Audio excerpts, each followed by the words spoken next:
What's up, my fellow friends? This is Glenn from North Carolina, that XJW that y'all love to hate. But listen, we're going to get right to it. Today, we're going to talk about of course, those quacks.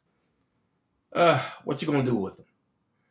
Can't live without them, can't live with them. I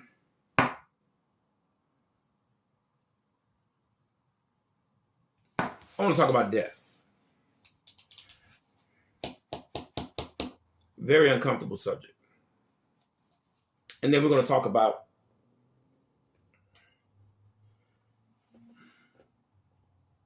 how it affects us as ex-Jehovah Witnesses and the people that are still witnesses now. It's kind of an uncomfortable subject, but I'm gonna talk about like myself, for instance. I was born in 1966. So I was born in the Jehovah Witness faith. So when you're in the Jehovah Witness faith, back then, you don't even think you're going to graduate from high school. You think the end is going to, be here, and you're going to be in Armageddon by the time, not Armageddon, you'll be in the new order by the time you get 19, 20 years old. When you're talking to people that are not familiar with Jehovah's Witnesses, it's hard for them to comprehend what you're trying to say, because they're like, what? They told y'all that? Y'all believe that? And we earnestly did. I could have, probably played sports, I'm sure, or, went to college or whatever. But those things were talked down upon because we were under the impression that the end would be here. So we understood things might happen, like a car accident, or somebody gets afflicted with illness, cancer, something of that type, and it take them out pretty quick. But overall, we as witnesses at that time, we didn't think our parents would die. Of course, we didn't think we would die. Not an accident or something like that. That's to be expected. But the normal procedures of life, where you become from a teenager to a man or a woman, and then you get that middle age part, and then you have, midlife, and then you progressively go down. None of us that were born like in 66, I would say all the way up to maybe 80, none of us thought we would experience any of that. Like, I have all this gray hair. I dyed it for a while, but it comes right back. And we didn't think, we as witnesses did not think any of this would happen. So people, if you're looking at this, you're watching me for the first time, if you know a witness and you talk to them, try to comprehend what they're trying to say. We did not think we would even graduate. We didn't think we would have kids. We didn't think we would be grandparents. It just was not conceivable for us as witnesses at that time. We didn't think none of that would happen. So when you get to now, we're like in 2024, and a lot of my friends have died. Some of them were witnesses, some were not. But it's hard to digest death. It's hard because we didn't prepare for our future. A lot of us didn't prepare for our future because we thought the new order would be here.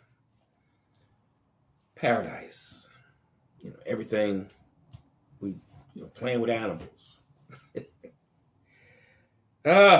So, I see a lot of, I'm not a Jehovah's Witness anymore, but I see a lot of Jehovah's Witnesses that are dying. Yeah, there's people in general are dying.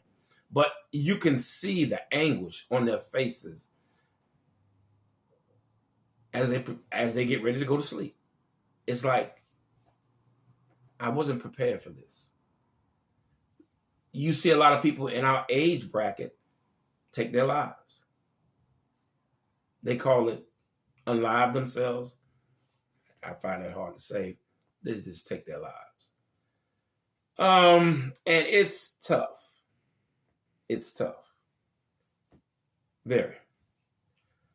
And some of the things that we think about as far as being a Jehovah's Witness, when you were raised that way, the foundation of their teaching was Jesus Christ came to power in 1914 and 1918.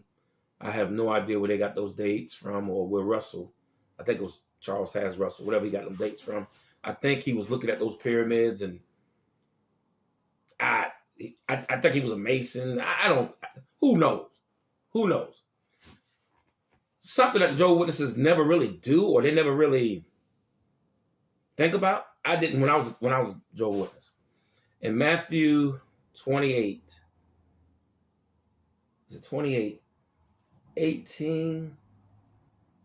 Let me see, 28. Yeah, Matthew 28, 18. But read 17 before you get to that. Jesus Christ was resurrected.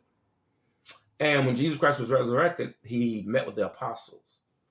And he told the apostles that all power in heaven and on earth was granted to him, or was given to him. So that was way before 1914. So it never dawned on me until maybe the last 4 or 5 years that when the witnesses teach that Jesus Christ came to power, or got on the throne in 1914 and 1918, somewhere in there, that he kicked out Satan, that doesn't make sense. If all the power was given him when he was resurrected, then apparently when he went back to heaven, he handled Satan. So that throws their time frame off kilter. And I wished you read the Bible when you're young, you just don't really, I'm not gonna say you don't comprehend it. I guess you really don't look into I don't know. Maybe y'all know. But you read the Bible and it doesn't sink in till years later, until you get gray hair and you get old.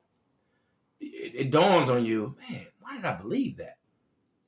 But these quacks taught us that 1914, in that time period, Jesus Christ came to power. Well, if that is the case, why did he tell the apostles that all power was given him in heaven and on earth when he was resurrected? Now, when we pray in the Lord's Prayer, we pray that your kingdom take place in heaven as it is on earth. And apparently it hasn't happened on earth yet. But the fact that Jehovah's Witnesses teach that he came to power in 1914 is wrong. How else can you explain it? It's wrong. Now, they said that generation wouldn't pass. We know that has been, I guess it's been over 100 years. What we're 24? So that's like 110 years since 1914. And for you had to be alert in 1914, 1918, in that time period. That means you had to be about 8 or 9 years old. So that's like 120, 130 years old. The person would be right now. How many of those people do you know? 0. So that is something to think about with these quacks. And if you are part of that religion, think about that as you get older, as you get sick, and as you prepare to go to sleep forever. That's all I got to say. Peace.